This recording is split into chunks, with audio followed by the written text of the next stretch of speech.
আসসালামু আলাইকুম। বিরোধী দল হিসেবে বড় ব্যর্থতার পরিচয় দিচ্ছে বাংলাদেশ জামাত ইসলামী। এইভাবে রাজনীতি করে জামাত সরকারি দল তো দূরের কথা, ক্ষমতা তো দূরের কথা, এখন মনে হচ্ছে বিরোধী দলও টিকে থাকতে পারবে না। কারণ এত ভালো বিরোধী দল হওয়া তো ভালো না। কারণ বিরোধী দলের মাথার উপর এক পর্যায়ে কাঁঠাল ভেঙে খাচ্ছে সরকারি দল। প্রতি মুহূর্তে বিরোধী দলকে সাবান ছাড়া ধুয়ে দিচ্ছে সরকারি দল, অথচ বিরোধী দলের কোনো দোষ নেই, কোনো কিছুই নেই। এবার আসেন মূল পয়েন্টটা কোথায়, কিভাবে খেলতেছে সরকারি দল বিরোধী দলের সাথে। যেখানে বিরোধী দল খেলার কথা সরকারি দলের সাথে, সেখানে উল্টো সরকারি দল বিরোধী দলকে খেলে দিচ্ছে এবং জনগণের কাছে এতটা এভাবে উপস্থাপন করতেছে যে জামাত ইসলাম বিরোধী দল থাকারও যোগ্য না। তবে জামাত এখানে কি সিস্টেমে এবং কি পদ্ধতিতে রাজনীতি করতেছে সেটা একমাত্র জামাতই জানে। কিন্তু জামাতকে বুঝতে হবে তাদেরকে 42% মানুষ ভোট দিয়েছে, আর সরকারকে ভোট দিয়েছে 91% মানুষ। তফাৎটা বেশি না, মাত্র 9% এদিক সেদিক, ভোটের ব্যবধানও বেশি না। তাহলে জামাত কি ভুলটা করতেছে একবার আপনাদেরকে বলি। দেখেন, প্রতিদিন নিউজের পাতায় বিভিন্ন ফটোকার্ড, আপনার মিনিস্ট্রি মিডিয়া থেকে শুরু করে আপনার ইলেকট্রিক মিডিয়া, প্রিন্ট মিডিয়া, সবকিছুতে আমরা বিভিন্ন অভিযোগ দেখতে পাই, অপরাধের নকশা দেখতে পাই। সেক্ষেত্রে সরকারি দলের নেতা কর্মীদের হাতে দেদারসে ধর্ষণের শিকার হচ্ছে নারীরা, শিশুরা, চাঁদাবাজের শিকার হচ্ছে সাধারণ জনগণ। এরপরে বিভিন্ন খুন খারাপি ঘটতেছে, নিউজের পাতায় আসতেছে। কিন্তু বিরোধী দল সংসদে গেলেও যেন একেবারে আউলায় যায়। জামাত চাইলে এগুলা সংসদে টেনে আনতে পারে, কিন্তু জামাত সেটা পারতেছে না, সেখানে জামাত ব্যর্থ। প্রতিদিন কোথাও না কোথাও ধর্ষণের ঘটনা ঘটতেছে, কোথাও না কোথাও সন্ত্রাসীদের হামলায় মানুষের মৃত্যু হচ্ছে।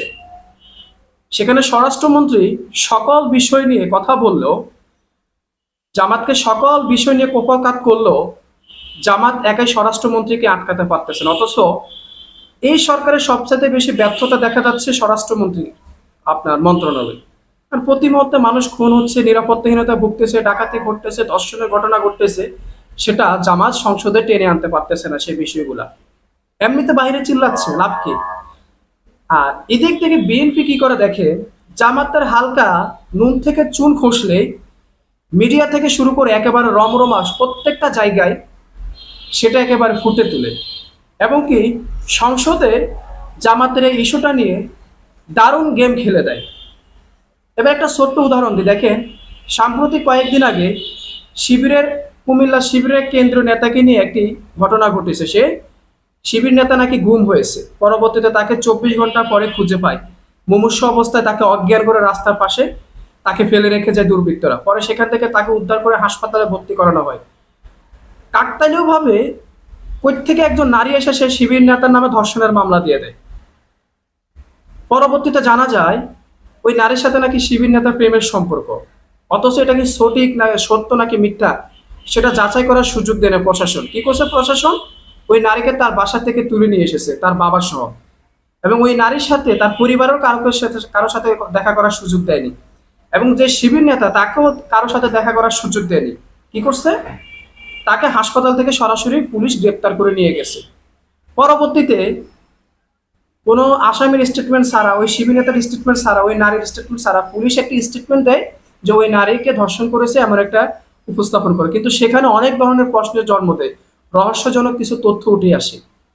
আর এই ঘটনাটা স্বরাষ্ট্রমন্ত্রী একদিন নয়, দুই দুই দিন আদালতে জামাতকে খোসা দিয়েছে, এবং আরো কয়েকজন সংসদ সদস্য জামাতকে খোসা দিয়েছে যে জামাতের সংগঠন শিবির ধর্ষণ করেছে। স্বরাষ্ট্রমন্ত্রী বলতেছে রামিসার ধর্ষণ ও ধর্ষণ, এই শিবির নেতার ধর্ষণ ও ধর্ষণ। এখন বিষয় হচ্ছে জামাত তো চাইলে প্রতিদিন এরকম ধর্ষণের 5 থেকে 10টা কেস সরকারি দলের দ্বারা যে ধর্ষিত হচ্ছে নারীরা, সেগুলো সংসদে উপস্থাপন করতে পারতো, করে নাই কেন? এটা হচ্ছে জামাতের ব্যর্থতা। প্রতিদিন খুন হচ্ছে, কয়টা ঘটনা জামাত সংসদে উপস্থাপন করতেছে। জামাত এমন ভদ্রভাবে রাজনীতি করতেছে, শেষ পর্যন্ত জামাতের অস্তিত্ব টিকানোটাই কঠিন হয়ে পড়বে। মানে অপরাধ না করেও জামাতকে এখন অপরাধের দায় নিতে হচ্ছে, আর অন্যদিকে হাজারটা অপরাধ করেও নিজেরা অলিয়া উলিয়ার মতো চলতেছে, কোনো যেন অপরাধী করতেছে না। আর মিডিয়া তো আছে জামাতকে ক্রিটিসাইজ করার জন্য, কিন্তু জামাতের উচিত সংসদে এগুলো নিয়ে কথা বলা।